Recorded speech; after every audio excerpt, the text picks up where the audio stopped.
Il y a 9 ans, dans la Berbenois, David Adrian faisait ses premiers tests pour son hydrolienne. Cet ingénieur de la marine à la retraite et son père, passionné d'innovation, souhaitaient tirer parti des ressources marines ou fluviales.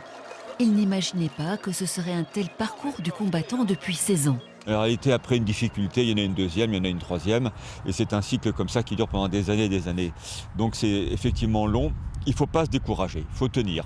C'est un métier de passionné, et le passionné ne compte pas ni son temps, ni ses efforts. Hydrogène est né avec l'aide des élèves de l'ENIB et de Kérichen. Il s'agit d'une simple barge autopropulsée munie d'une turbine. Ce système hydrolien est complet, autonome dans son installation et son exploitation et bon marché du surcroît. Si on se lance dans des choses trop compliquées, qui demandent la participation de trop de partenaires, de trop de financement, etc., on risque plus d'échouer. On voulait rester sur un projet simple, mais surtout avec l'obsession de la maîtrise des coûts.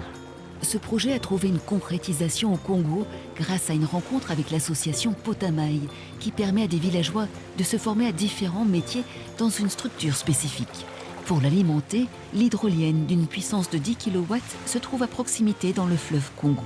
Elle trouve cette espèce de plein emploi en Afrique, dans une zone où dans un rayon de 200 km autour, il n'y a aucune électricité. Chaque kilowatt produit est utilisé à 100%. Ici, on gaspille l'énergie électrique parce qu'elle est abondante, elle n'est pas très chère finalement, alors que là-bas, c'est un trésor. Ce n'est plus un projet d'énergie renouvelable, c'est un projet humanitaire. Idéale pour l'électrification rurale, elle intéresse déjà de potentiels investisseurs et pourrait essaimer ailleurs sur le territoire africain.